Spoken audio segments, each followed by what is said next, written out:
Oh, ayan mga kababayan, nilakihan ko na, tignan niyo ng maigi. Po, tignan niyo ng maigi. Eto yung mga eksena doon sa, pelikula ni Vince Tañada na Ako si Ninay. Ay, Ako si Ninoy, mga kababayan. Ayan po, ayan. Si Labajo, si Vince yata ito, eh, si Vince, oh, may tattoo, 'di ba? Oh. Ano ba role ni Vince Tañada dun? Hindi ko alam kung si Ninoy, oh, tapos eto naman, hindi ko kilala 'to, sino ba 'yan?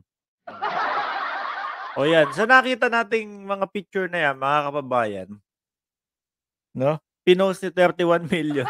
Sabi, "Ano ba 'tong talagang istorya nitong Ako si Ninay?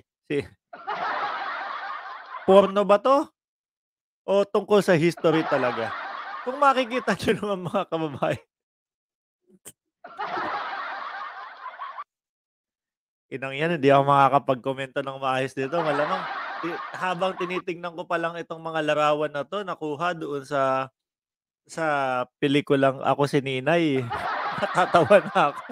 Hindi ko alam kung ito, maggi-gigolo ba, ano, kung parte ng istorya yung gigolo, para parang hubaran, eh, parang hindi nalalayo doon sa pelikula ni Joel Lamangan, ano. Kaya lang yung kay Joel Lamangan, eh, mga biyak-biyak, may mga babae. Eto parang ano, eh, oy, si ni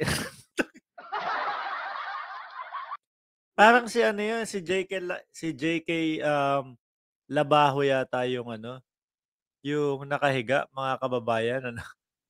Tapos eto si Vince Tañada, hindi ko alam kung ano ba 'to, man to man. Diyos ko po Lord. Um, ano ba yung eksena na 'to? Eto parang parang tubo ito, parang tubo itong ayan, yung nakatayo na 'to parang tubo tapos parang lilinisin yung tubo. 'No, tapos eto naman, hindi natin alam kung doon ba sa Ako si Ninay, eh, may eksena na macho dancer yung parang mga nagsasayaw sa gigolo, mga kababayan.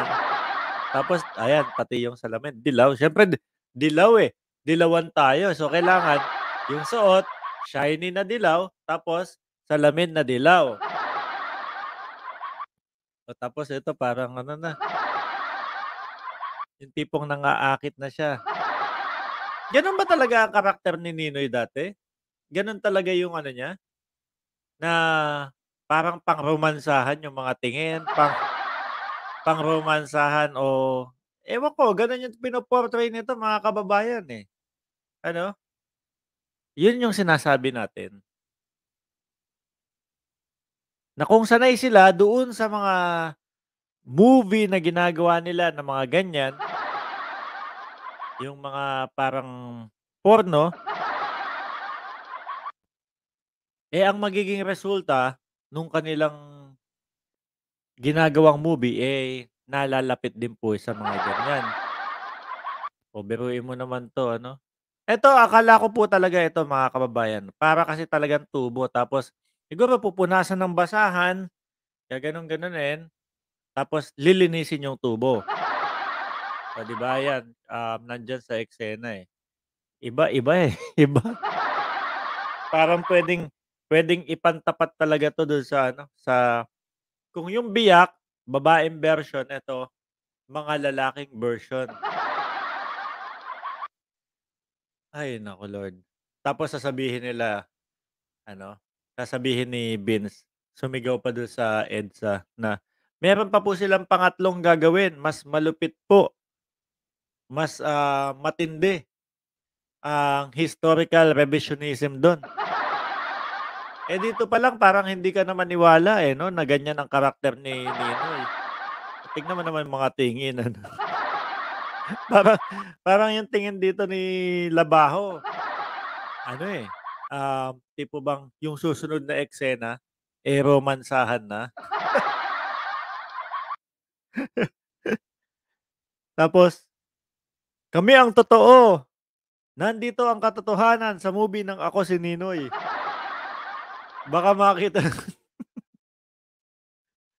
sabihin nung mga ano, nung nanonood, wala kaming naintindihan, puro katawa. Eh, kung makita niyo po itong mga picture na 'to ano, history daw yung kanilang, um, patungkol dun sa kanilang movie. Tapos ganyan makikita mo, parang eto, um, "I'm at your service." Tapos eto naman, "Ready ka na ba?" Eto, oh, "Ready ka na ba sa susunod na eksena?" Tapos dito, talaga talagang naiisip ko dito, eto sa part na 'to, eh, eto yung tubo lilinisin, eh. Lilinisin nila yung tubo diyan, ayan, ayan, oh. Ano sa tingin niyo mga kababayan kung ano 'to, tubo ng tubig o tubo na may yung kumbaga yung mga cable na nasa loob, eh, nilagay sa tubo 'no, tapos yung labas na 'yan ng tubo lilinisin. Diyos ko po Lord. Hindi makakasabay 'to mga kababayan, imposibleng makasabay 'to sa Martyr or Murderer.